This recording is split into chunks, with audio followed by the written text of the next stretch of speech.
Seterusnya kita ke Bumi Kenyalang. Antara paparan hari ini, penjenamaan baharu sebagai penjana kuasa boleh diperbaharui Asia bakal mengangkat Sarawak di pentas global. Langsung bersama Bunga Win di Kuching. Silakan Bunga.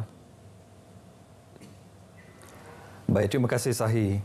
Rakyat Sarawak diminta mengambil peluang daripada setiap perayaan yang diraihkan untuk terus menyuburkan hubungan dan memperkukuhkan ukhuwah antara ahli keluarga, jiran tetangga serta rakan dan taulan. Yang di-Pertua Negeri Tun Berhim Sri Dr. Wan Junaidi Tuanku Jaafar dalam perutusan Hari Raya Aidilfitri berkata, keharmonian hidup bermasyarakat menjadi asas perpaduan negara bangsa.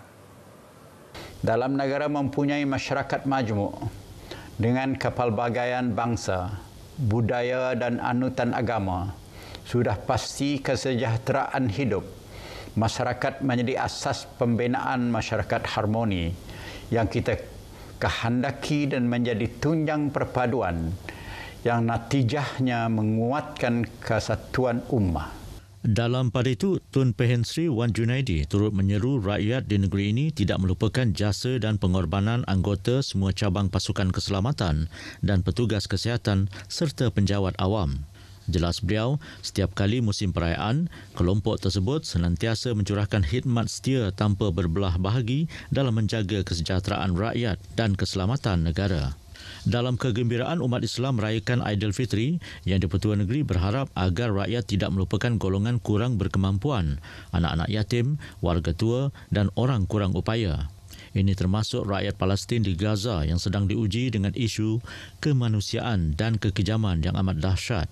Justru, beliau mengajak seluruh umat Islam memanjatkan doa dan pengharapan kepada Allah Subhanahu Wa Taala agar kemelut yang mereka hadapi sekarang ini akan segera berakhir.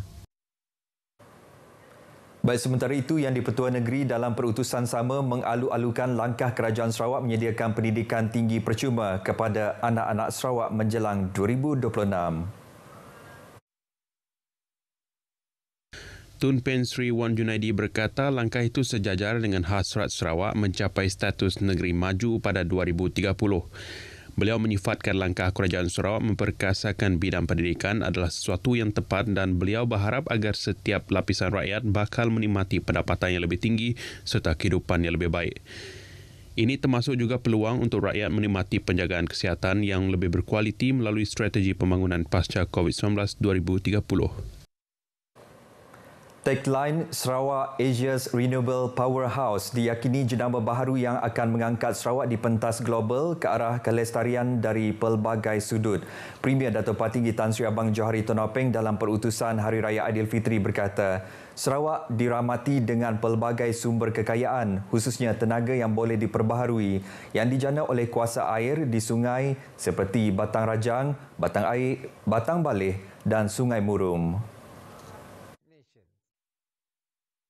Jenama ini, saya yakin, akan meletakkan Sarawak di pesada serantau dan global sebagai hub sumber tenaga boleh diperbaharui dan juga sebagai hub inisiatif peralihan kepada penggunaan tenaga tanpa karbon dan pengurangan karbon ketika dunia bergerak ke arah net zero menjelang 2050 seperti yang dipersetujui oleh dunia melalui Perjanjian Paris pada 2015. Jelas Premier Sarawak memiliki sumber tenaga yang boleh diperbaharui dan lestari yang besar untuk dikongsi dengan negara-negara rantau Asia malah di luar Asia. Ketika ini, Sarawak mempunyai potensi 20 gigawatt daripada sumber hidro dengan kapasiti penjanaan sebanyak 5.4 gigawatt membolehkan Sarawak menyediakan tenaga rendah karbon dengan tarif kompetitif kepada pelabur. Matlamat seterusnya ialah mengeksport tenaga ke Brunei dan Sabah selain penyaluran 1 gigawatt ke Singapura menjelang 2032 melalui kabel dasar laut sepanjang 700 km selain penyaluran 190 megawatt sedia ada ke Kalimantan Barat Indonesia. Sarawak turut meneroka dan membangunkan sumber tenaga rendah karbon termasuk pengeluaran hidrogen hijau dan bahan bakar penerbangan yang dihasilkan ikan daripada alge, sumber terapung dan biojisim dalam bentuk pellets daripada sumber hutan.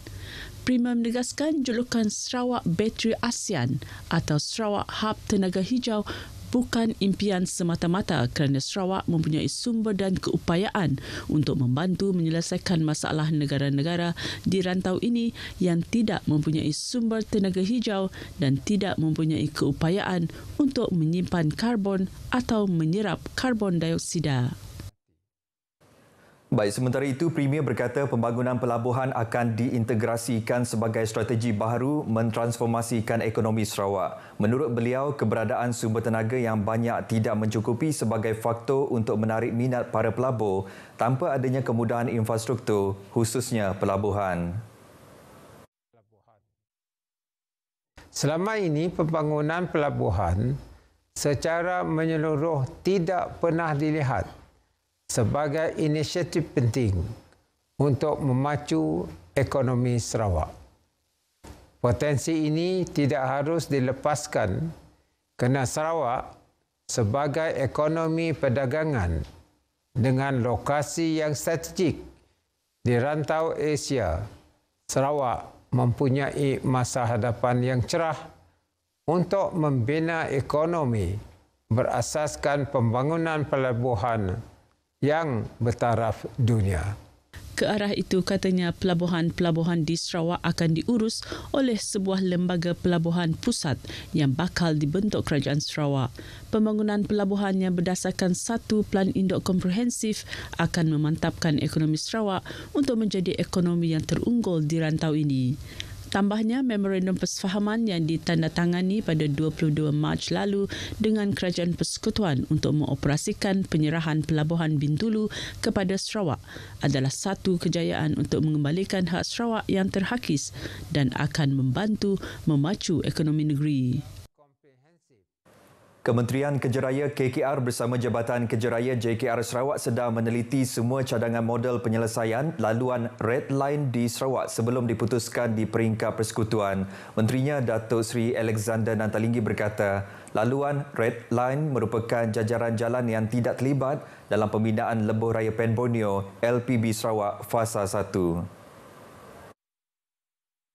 Jajaran jalan sepanjang 136.7 km yang melibatkan kawasan Kuching, Serian, Sibu, Bintulu, Julau dan Miri berkenaan kini dalam keadaan yang daif. Menerusi satu kenyataan media, Datuk Seri Alexander berkata, kualiti di laluan terbabit perlu dinaik taraf supaya mengikut standard yang sama di semua 11 pakej kontrak kerja WPC Pen Borneo Fasa 1 yang diluluskan.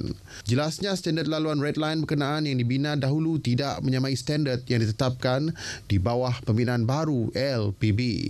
Beliau memaklumkan perkara tersebut telah dibincangkan dalam satu mesyuarat antara KKR dan pasukan JKR Sarawak di Kuching semalam. Sementara itu, beliau turut memberitahu LPB Sarawak Fasa 1 secara keseluruhan adalah 99% siap dan dijangkakan dibuka sepenuhnya pada suku kedua tahun ini kecuali Seksyen Lambe iaitu WPC 11 di Miri yang perlu direka bentuk semula dengan jangkaan siap pada tahun 2026. Manifestasi kepimpinan Premier Sarawak Dato' Patinggi Tan Sri Abang Johari Tonapeng yang mentadbir negeri dengan cemerlang dipercayai punca pembangkang sanggup bubar parti. Menurut Menteri Pelancongan Kesenian dan Kebudayaan Sarawak, Datuk Seri Abdul Karim Rahman Hamzah, Parti Sarawak Bersatu PSB mempunyai sokongan yang kuat meskipun baru pertama kali bertanding dalam pilihan raya negeri ke-12 Disember 2021 lepas berbanding dengan beberapa parti yang sudah lama bertapak di Sarawak. Beliau yang merangkap Naib Presiden Parti Pesaka Bumiputera Bersatu PBB berkata, ia merupakan satu perkara yang baik yang akan menyumbang kepada kestabilan politik yang lebih kukuh untuk kemajuan negeri. Walaupun kita sudah mempunyai sokongan padu, sokongan yang kuat lebih daripada 2/3 dalam undangan negeri. Tapi kalau dalam keadaan yang kuat tersebut yang segelintir yang jadi pembangkang juga datang masuk sanggup untuk membubarkan diri mereka dan memberi sokongan kepada kerajaan negeri, kita patut terima dengan tangan terbuka. Kerana yang hujung pangkalnya, kalau ikut bahasa Melayu ni, hujung pangkalnya ia akan membantu Yang Amat Berhormat Premier, yang akan membantu kerajaan negeri ditadbir dengan lebih baik lagi. Beliau ditemui RTM di pejabatnya mengenai pembubaran Parti Sarawak Bersatu PSB dan ahli-ahlinya menyertai Parti Demokratik Progresif PDP Ahad lepas.